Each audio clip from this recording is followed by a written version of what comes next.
నమస్కారం star TV news కి స్వాగతం. ముందుగా ముఖ్యాంశాలు. బరంపేటలోని శ్రీ కాసు బ్రహ్మానందరెడ్డి ఉన్నత పాఠశాలలో విద్యార్థులకి ఉచితంగా నోటు పుస్తకాలు పంపిణీ చేసిన ఎమ్మెల్యే అరవింద్ బాబు. పింఛన్ల పంపిణీని ఆగస్టు 1వ తేదీనే 100% పూర్తి చేయాలని ఎమ్మెల్యే అరవింద్ బాబు సూచన.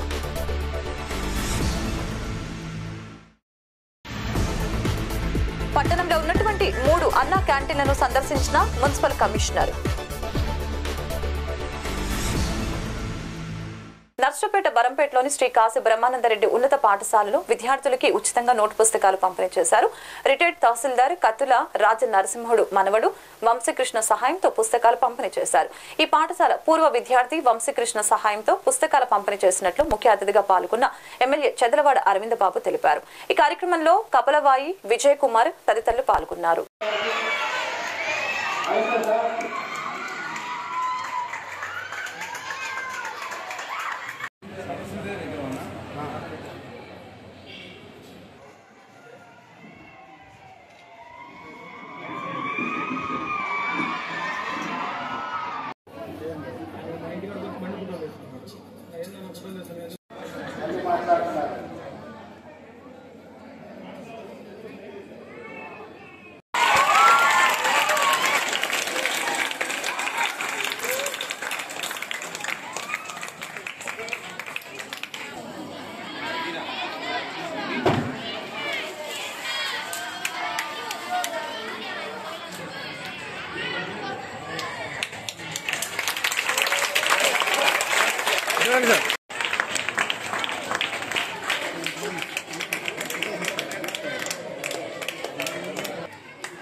Okay, sir.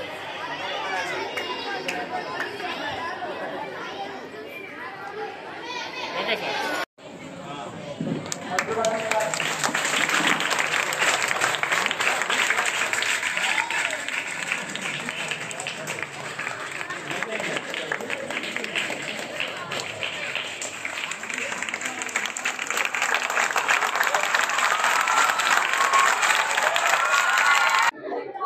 మీడియా మిత్రులకు ధన్యవాదాలు తెలియజేస్తూ వాళ్ళ బరంపేట SBRMH స్కూల్లో అది మున్సిపల్ స్కూలు 5వ తరగతి నుంచి 10వ తరగతి దాకా క్లాసులు రన్ అవుతాయి. మరి కత్తుల నరసింహ గారు రిటైర్డ్ తహసీల్దార్ గారు అదేవిధంగా వాళ్ళ మనవడు వాళ్ళ అబ్బాయి కలిసి ఇక్కడ చదువుకునే పిల్లలందరూ కూడా ప్రతి స్టూడెంట్ కి ఒక 6 బుక్స్ ఇవ్వడం జరిగింది. నోట్ బుక్స్ ఇవి వాళ్ళు రాసుకోవడానికి చదువుకునేటప్పుడు ఉపయోగపడతాయని ఇవ్వడం జరిగింది. ఎవరైతే 10th క్లాస్ లో మంచి మార్కులు వచ్చినాయో ఆ పిల్లలందరూ కూడా మరి నోట్ బుక్ మీద ఫోటోలు కూడా వేయటం జరిగింది.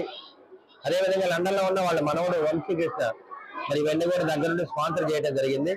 మరి చాలా గొప్ప విషయం. ఈ స్కూల్ ని డెవలప్ చేయడానికి మరి డిఓ గారి దగ్గర మనకు కొంత ఫండ్స్ ఉన్నాయి. ఆ ఫండ్స్ రిలీజ్ చేసి ఈ స్కూల్ ని బాగా డెవలప్ చేద్దామని మరి హెడ్ మాస్టర్ గారికి ఇక్కడున్న మరి వార్డు ప్రెసిడెంట్ సెక్రటరీ వాళ్ళందరూ కూడా మాట ఇవ్వడం జరిగింది. మరి కార్యక్రమానికి నర్సాపేట పట్టణంలో పెద్దలు అదేవిధంగా కత్తుల రాజనరసింహుడు వాళ్ళ అబ్బాయి రామకృష్ణ గారు అదేవిధంగా మరి పార్టీ నాయకులు కార్యకర్తలు వచ్చి కార్యక్రమాన్ని విజయవంతం చేసినందుకు ధన్యవాదాలు తెలియజేస్తున్నారు. పల్నాడు జిల్లా గౌరవ నర్సరావుపేట పార్లమెంటు సభ్యులు శ్రీకృష్ణ దేవరాయలు పార్లమెంట్ లో ప్రసంగం. माननीय सदस्य Shri लाभू Shri Krishna ji. Thank you, ma'am. Thank you for allowing me to speak on Union Budget 2024, ma'am. Let me start off by congratulating Finance Minister for submitting for, Union Budget for the 6th consecutive time. We are all really proud of you, ma'am. There are some unsavory comments that have been made regarding not being educated in Harvard or Cambridge or something. But you should all remember, all the members should remember that there's a tall reader who came from Tamil Nadu, Kamaraj, who has not been educated or not finished his schooling also, but he is the one who has come forward and started the midday meal scheme and done something great for this country. So education and leadership, is not totally related. So I hope and I wish that opposition realizes that. And coming to the budget, ma'am, there are three issues that have been raised mainly by the opposition with regards to Sarkar Bachao budget, and second one is upholding of federalism, and third one is AP, Andhra Pradesh being given some special treatment. Let me talk of Sarkar Bachao budget. Before, when we talk about that, I think opposition should remember they formed the government three times, in 2009, 2004, 1991, wherein all the times they have got only, in 2009 they got 206 seats, in 2004 they got 145 seats, and in 1991 they got 232 seats. But here we are, NDA has won more than 272 seats, and BJP has won more than 240 seats, and we are very sure that this government will run for the next 5 years. Rest assured, nothing to worry about that. And these are the different times. Prime Minister Modi has been elected third time, unprecedented time. He has been definitely. So this is unprecedented, ma'am, what we are seeing. Modi being elected the third time, ma'am.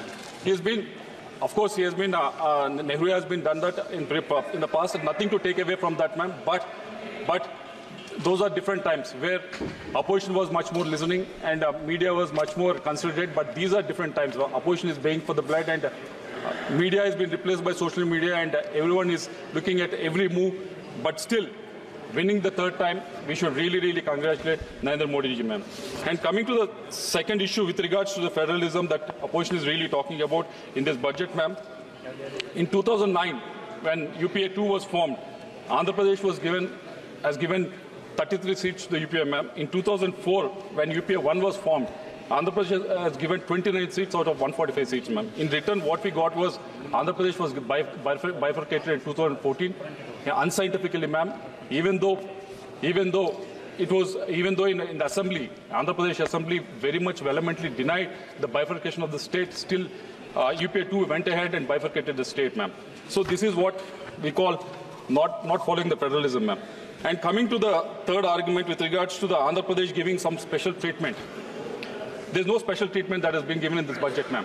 Say, for example, that 15,000 crores that has been given a grant, very much it has been there in the AP Reorganization Act that has been mentioned in 2014 itself, ma'am, wherein Section 94 of the AP Reorganization Act clearly states that special grant has to be given to the state of Andhra Pradesh for building of the capital, ma'am. Coming to the Polavaram project, again in the AP Reorganization Act in Section 90, it was very much clearly mentioned that Polavaram irrigation project, a lifeline of Andhra Pradesh, is to be given, is to be completed, and it is a national project, ma'am. So there is no such special thing that has been done in this, ma'am. And coming to the industrial development infrastructure grant that has been given to us, ma'am, it is very much mentioned in the AP Reorganization Act, Section 94 of 1, ma'am, that for the industrial development of the state, which Andhra Pradesh is very much lacking because all the industry was there in Telangana, ma'am. It is very much clearly mentioned in the AP Reorganization Act. Coming to the grants for the backward region of North Coastal Andhra and North Coastal Andhra and Rayalaseema, ma'am, it is also very much mentioned in the AP Reorganization Act, Section 94 of 2, ma'am. So I wish and I hope that opposition don't have this amnesia, ma'am, selective amnesia, because they only drafted this act, and they should read this act before making these unsavory comments about Andhra Pradesh giving some special treatment, ma'am. Coming to the state of Andhra Pradesh, ma'am, we have been unscientifically bifurcated in 2014. When the first budget was presented in the AP State Assembly, the revenue deficit in that budget was almost 24,000 crores, ma'am. From then, our debt has been increasing, and it has reached to the, as of June 2024, it has reached to 9.74 lakhs, ma'am. In 2019, the debt was around 3.75 lakhs, ma'am, and 2024 it has reached to 9.74 lakhs, ma'am. So for a state that is so young, it's only 10 years old, ma'am, we need a lot of hand-holding. We want to stand up. We want to run with other states of this country. We want to be part of this development that's happening in the other parts of the country, ma'am. For this, we need more support from the central government, ma'am, because getting grants or making debt is one thing, ma'am, but where we are spending is the most important thing. If you are spending it on, if we can balance both welfare and infrastructure, yes, that is a good way of spending it, ma'am. But the problem that has happened for Andhra Pradesh was that from 2019 to 24, coming to Water Resource Department, only 20,000 crores was spent on it, ma'am. From 2014 to 19, in the same Water Resources Department, we spent almost 47,000 crores.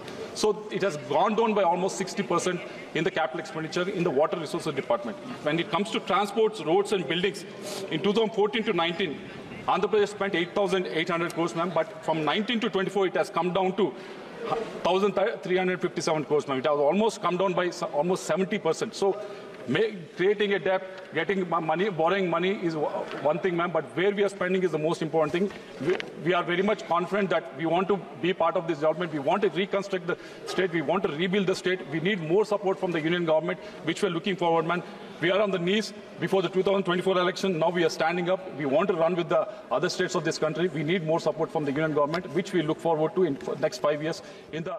Vinukonda ప్రజలకి మంచినీరును అందించే సింగర చెరువును కృష్ణా జిల్లా జలాలతో పూర్తిగా నింపిన అధికారులు పరిశీలిస్తున్న గౌరవ స్థానిక శాసనసభ్యులు జీవీ ఆంజనేయులు, గౌరవ మాజీ శాసనసభ్యులు మక్కిన మల్లికార్జునరావు, మున్సిపల్ అధికారులు తదితరులు ఈ కార్యక్రమంలో పాల్గొన్నారు.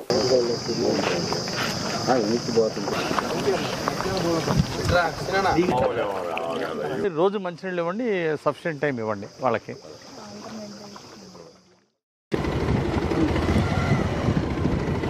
చెరువు చూస్తే చాలా సంతోషం అనిపించింది. బ్రహ్మాండంగా పూర్తిగా 3 చెరువులు బ్రహ్మాండంగా పూర్తి స్థాయిలో పరిమాణాన్ని పూర్తిగా నింపారు.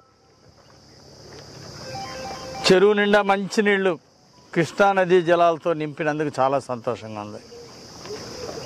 ఇది ఒక చంద్రబాబు గారికే సాధ్యపడింది. డెడ్ స్టోరేజ్లో ఉన్నప్పుడు గతంలో ఏ ప్రభుత్వం తాగడానికి మంచినీళ్ళు కూడా ఇవ్వలేకపోయారు.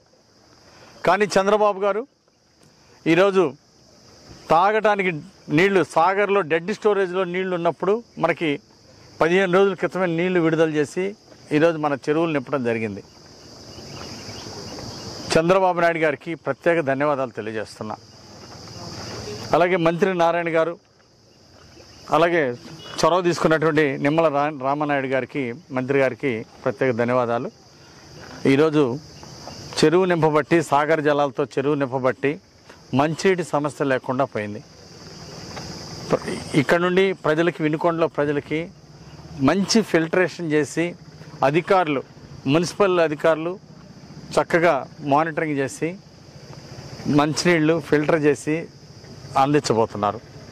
తెలుగుదేశం ప్రభుత్వం వచ్చినప్పటి నుండి మరి ఈ మంచినీళ్ళు ఫిల్టర్స్ మార్చి, గతంలో దెబ్బతిన్నటువంటి ఫిల్టర్స్ మార్చడం, అక్కడ అంతా కూడా ప్యూరిఫికేషన్ సిస్టాన్ని పెంచడం, ఇవన్నీ కూడా చేశాము. ఇప్పటి నుండి ప్రజలు వాటిని మంచిగా ఉపయోగించుకోవాలని ప్రజలకు విజ్ఞప్తి చేస్తున్నా. అలాగే నీరు వృధా చేయకుండా, నీరు ప్రాణాధారం, ఇలాంటి మంచినీళ్ళని అలాగే ఎలాంటి నీరును కూడా వృధా చేయకుండా దీన్ని పూర్తిగా సద్వినియోగం చేసుకోవాలని నేను ప్రజలందరికీ విజ్ఞప్తి చేస్తున్నా. పింఛన్ల పంపిణీని ఆగస్టు 1వ తేదీన 100% పూర్తి చేయాలని నర్సరావుపేట ఎమ్మెల్యే అరవింద్ బాబు తెలిపారు. సోమవారం స్థానిక టౌన్ హాల్లో మున్సిపల్ అధికారులు, సచివాలయ సిబ్బందితో సమావేశం నిర్వహించారు. ఆయన మాట్లాడుతూ పింఛన్దారులు అంతా 1వ తేదీన అందుబాటులో ఉండేలా సమాచారం పంపాలని తెలిపారు. పట్టణంలోని పలు ప్రాంతాల్లో మురుగు కాలువల సమస్య ఉందని మున్సిపల్ కమిషనర్ ప్రత్యేక దృష్టి సారించి మురుగు సమస్య లేకుండా చూడాలని తెలిపారు. కాలువల మరమ్మతులకి ఏమైనా నిధులు కావాలంటే తనను సంప్రదించాలని, నిధులు మంజూరు చేస్తామని తెలిపారు. శివారు ప్రాంతాలైన సాయినగర్, బాపనయ్య నగర్ తదితర ప్రాంతాల్లో వారికి కావాల్సిన మౌలిక సదుపాయాలు కల్పించవలసిన అవసరం మున్సిపల్ అధికారుల్ని ఉందని ఆదేశించారు. వాళ్ళు కూడా ప్రతి దాంట్లో ఎమ్మెల్యేగా బాగా పనిచేస్తారు, కమిటీగా పనిచేస్తారు, మనం కూడా చేయాలి. మా ఎగ్జిక్యూటివ్ మీదే బాధ్యత ఎక్కువ, మా సచివాలయ సిబ్బంది ఎక్కువ బాధ్యత ఉంది. వాటిలోకి వెళ్తే మిమ్మల్ని అడుగుతారు ప్రజలందరూ కూడా.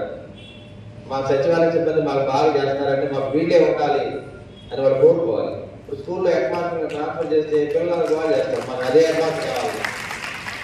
కొన్ని చోట్ల కలెక్టర్ గారు కూడా బాగా మాకు ఈ కలెక్టర్ గారే కావాలి, నేనే ఉండాలంటే చాలా ధర్నాలు జరిగింది, మీరు చూసుంటారు. అట్లా ఎంప్లాయీస్ జనరల్గా ఏంటంటే ఎవరు బాగా పనిచేస్తే వాళ్ళు లైక్ చేస్తారు. గవర్నమెంట్ ఎంప్లాయీస్ కావచ్చు, ప్రైవేట్ ఎంప్లాయీస్ కావచ్చు, చిన్న చిన్న ఎంప్లాయీస్, సచివాలయ సిబ్బంది కావచ్చు. ఇప్పుడు వాటిలో మనం శానిటైజ్ చేయడానికి వర్కర్లు వస్తారు, వాళ్ళు కూడా అంతే కోరుకుంటారు. ఈ బాగా చేస్తున్నారంటే మాకు ఇతనే ఉంటుంది అంటారు. ఆ విధంగా మనం యాక్టివేట్ చేయాలి ప్రతి కార్యక్రమాన్ని. ఎందుకంటే యంగ్ జనరేషన్ మీరందరూ కూడా మనం తీసుకున్న జీతాన్ని న్యాయం చేయాలి. అంటే మీకు వచ్చే జీతం తక్కువ, మరి మా రోజు చూస్తే నిజంగా తక్కువ. మరి కుటుంబాలు గడవడం కూడా కష్టమైన పని. వాళ్ళ పిల్లలు చదువులు చెప్తారా, విద్యుత్ కడతారా, కరెంటు బిల్లు కడతారా. అదేవిధంగా మన సచివాలయ పరంగా మీరు ప్రాపర్టీ ట్యాక్స్ ఒకటి, వాటర్ ట్యాక్స్ ఒకటి, ఇవన్నీ కూడా దగ్గర చేయటము.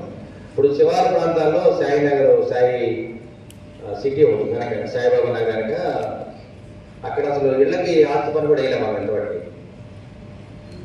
సాయినగర్ సిటీ, సాయినగర్ సిటీ అది ఉంటుంది. తర్వాత రాయపాడు ఒకటి, బాలయ్య నగర్ వచ్చి కూడా రాయపాడు కింద వస్తుంది. అక్కడ కూడా మనం ట్యాక్స్ లేదా కొన్ని వ్యాలీల్లో రెడీగా ఉన్నాయి. మనం ట్యాక్స్ వేయండి, ప్రాపర్ ట్యాక్స్ కడతామన్నారు. అదేవిధంగా వాళ్ళకి వాటర్ సప్లై లేదు, ఎలక్ట్రిసిటీ సప్లై లేదు, ఈ కాలువలు లేవు అక్కడ. ఇవన్నీ కూడా మనం ఏర్పాటు చేయాలి. అంటే మన పరిధిలో తెచ్చుకుంటే మనం ఇవన్నీ ఏర్పాటు చేస్తాము. వాళ్ళైతే అటు పంచాయతీ వాళ్ళు ఏం చేయట్లేదు, మున్సిపాలిటీ వాళ్ళు ఏం చేయట్లేదు, కానీ మాకు ఇబ్బందులుగా ఉన్నాయని ప్రజాప్రతినిధులు మమ్మల్ని అడుగుతూ ఉంటారు. అందువల్ల మనం సమాధానం చెప్పాలి. వాళ్ళు అడిగిన ప్రశ్నకి మనం కూడా ఆన్సర్ ఇవ్వాలి. వెంటనే దాన్ని ఏర్పాటు చేయకుండా మరి 1 తారీఖు కంటెన్స్ కరెక్ట్గా ఇమీడియట్గా ఎర్లీగా అయ్యేటట్టు చూడండి. అదే రోజు మ్యాసివ్ డ్రైవ్ కూడా పాల్గొంటాం. శానిటరీ మ్యాసివ్ డ్రైవ్ కరెక్ట్గా అందరూ వస్తారు. మనం కూడా దగ్గర చేద్దాము. మనం ఈ విధంగా చేస్తుంటే మనకి రాబోయే కాలంలో హెల్త్ మినిస్టర్ కూడా ఈ కార్యక్రమం హాజరవుతారు. నెక్స్ట్ మంత్ ఆగస్టులో ఆయన ఒకసారి రావచ్చు. ఒక మ్యాసివ్ డ్రైవ్లో ఆయన కూడా పాల్గొంటున్నారు. దాన్ని కూడా మనం ఇది నర్సాపేట ఎప్పుడు కూడా మనం యాక్టివ్గా చేయడం మనకు అలవాటు. ఇప్పుడు కోడలి గారి నుంచి కూడా మనం చేస్తూ ఉన్నాం కాబట్టి ఇప్పుడు టౌన్ హాల్ ఉంది, ఇది కోడలి గారి అప్పుడు నిర్మించింది. మరి వాళ్ళు ఈ పరిస్థితి వస్తే మీరు కూర్చున్నారు, కుర్చీలు కూడా అవి కూడా బాగు చేస్తాం. తొందరలో కుర్చీలు మొత్తం వేస్తాము, ఏసీ అన్ని బాగు చేస్తాము. అంటే మేము వచ్చింది 4 రోజులే కదా, తొందరగా యుద్ధ ప్రాతిపదికన అన్ని చేద్దామని ఆలోచనలు ఉన్నాము. అందరూ కూడా కోఆపరేట్ చేయండి.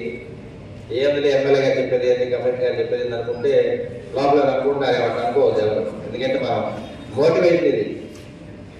చాలా కొంతమంది అనుకోవచ్చు, కాదంటలేదు. మోటివేట్ చేసుకోవాలి. మనం మోటివేట్ చేసుకుంటే మన పట్టణాన్ని మనం శుభ్రం చేసుకోవాలి. నేను ఎందుకంటే ఎవరిని అమెరికా నుంచో లండన్ నుంచో మీ పిల్లలే రావచ్చు, మీ తమ్ముళ్ళు వస్తారు, మీ అన్నలు వస్తారు. ఏంటి కవర్ ఇట్లా ఉంది అందరండి. మీ పిల్లలు అమెరికా కూడా ఉన్నారు కదా చాలా మంది. ఏ నారా కవర్ ఇట్లా ఉంది, మీరు ఏం చేస్తారని మిమ్మల్ని అడుగుతారు ఎంప్లాయీస్. ఏమో అడగరా. అందుకని మనం ముందు టౌన్లోకి ఎంటర్ అవ్వగానే ఎంట్రీ అనేది బాగా అద్భుతంగా ఉండాలి, అందంగా ఉండాలి. వాళ్ళకి అద్భుతంగా ఉంది, టౌన్ బాగుంది అని ఒక ఉత్సాహమైన వాతావరణం రావాలి. ఇప్పుడు తిరుపతి వెళ్తాం దర్శనానికి, ఎలాగ ఎట్లా ఉంటుంది, ఇక్కడ పడిన కష్టాలని మర్చిపోతాం, అక్కడ దేవుని కూడా ఉంది. ఈరోజు గౌరవ మున్సిపల్ కమిషనర్ సి రవిచంద్రారెడ్డి గారు మరియు municipal deputy engineer Oleti Srinivasa Rao గారు నర్సరావుపేట పట్టణంలో ఉన్నటువంటి 3 అన్నా క్యాంటీన్లు, Palnadu road, LB market centre మరియు doctor Kodela Sivaprasad Rao stadium visit చేయడం జరిగిందని, ఈ సందర్భంగా అన్నా క్యాంటీన్ రెనోవేషన్ పనుల్ని, అన్నా క్యాంటీన్ చుట్టుప్రక్కల ప్రహరీ గోడలు, ఫ్లోర్, మంచినీరు, ట్యాప్, పెయింటింగ్, లోపల అవసరమైన ఇంటీరియర్ ఫర్నిచర్, డైనింగ్ హాల్లో అవసరమైనటువంటి ఫ్యాన్లు గాని లైట్లు గాని ఏవి లోపం లేకుండా 2 రోజుల్లోపు పూర్తి స్థాయిలో రెనోవేషన్ చేయాలని సంబంధిత కాంట్రాక్టర్లకు కమిషనర్ గారు ఆదేశించారు. వీటన్నిటిని ఎప్పటికప్పుడు మున్సిపల్ అసిస్టెంట్ ఇంజనీర్ మరియు వార్డు ఎమ్యూనిటీ సెక్రటరీలు పర్యవేక్షణ చేస్తూ ఉండాలని తెలిపారు. నర్సరావుపేటలో గుట్కా వ్యాపారస్తుల మధ్య బయటపడ్డ విభేదాలు. మంగళవారం దమ్మాలపాటి పూర్ణచంద్రరావు కొంతమంది వ్యక్తులతో కలిసి తన ఇంటిపై దాడి చేశారని గుట్కా వ్యాపారి నోముల మల్లికార్జున అన్నారు. ఈ సందర్భంగా వారు మాట్లాడారు. ఇంటిపై దాడి చేసి సీసీ కెమెరాలు, ఫర్నిచర్ ను పగలగొట్టారని పేర్కొన్నారు. పోలీసులకు ఫిర్యాదు చేయగా పోలీసుల రాకతో దాడి చేసిన వారు పారిపోయారని అన్నారు. దాడిపై పోలీసులు కేసు నమోదు చేసి దర్యాప్తు చేస్తున్నారు.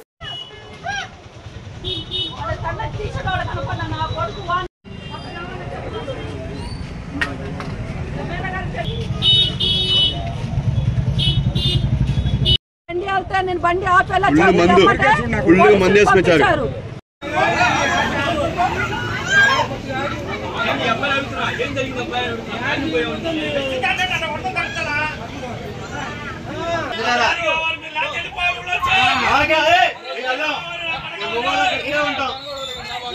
ఇక్కడే ఉంటాం మేము. చదువు నువ్వు చేసుకో, మా చదువు మేము చేసుకుంటాం. దగ్గర పరిగెత్తు పరిగెత్తు ఆపు పరిగెత్తు. నువ్వు ఆగన్నా, వాగు. నేను చేసుకుంటాగా. పెట్టుకోబట్ట లాస్ట్ గా వచ్చా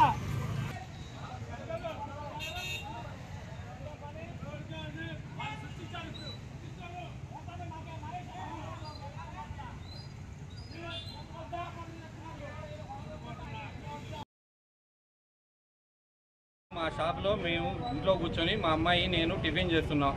చేసే దమ్మాలపాడు పూర్ణచంద్రరావు, అల్లం పూర్ణచంద్రరావు అనే వ్యక్తి బయట వచ్చి నుంచున్నాడు.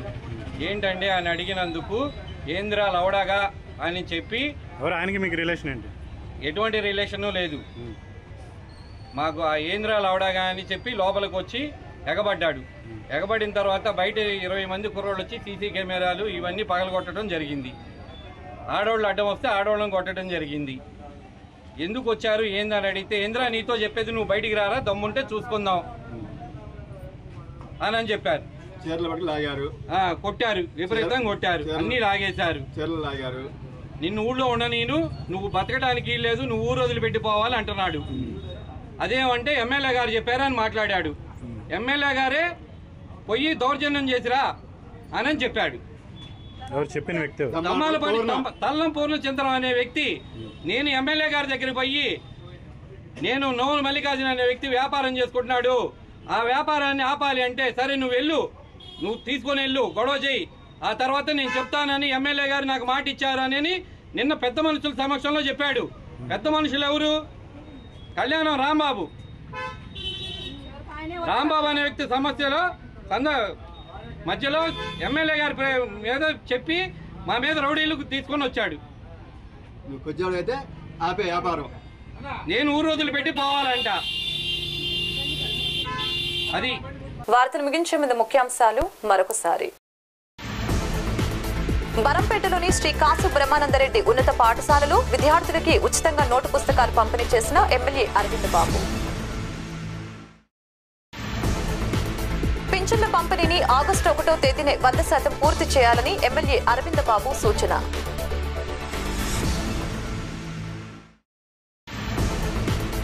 పట్టణంలో ఉన్నటువంటి 3 అన్నా క్యాంటీన్లను సందర్శించిన మున్సిపల్ కమిషనర్. ఈ వార్తలు ఇంతటితో సమాప్తం. మరొక బులెటిన్లో మళ్ళీ కలుద్దాం. నమస్కారం.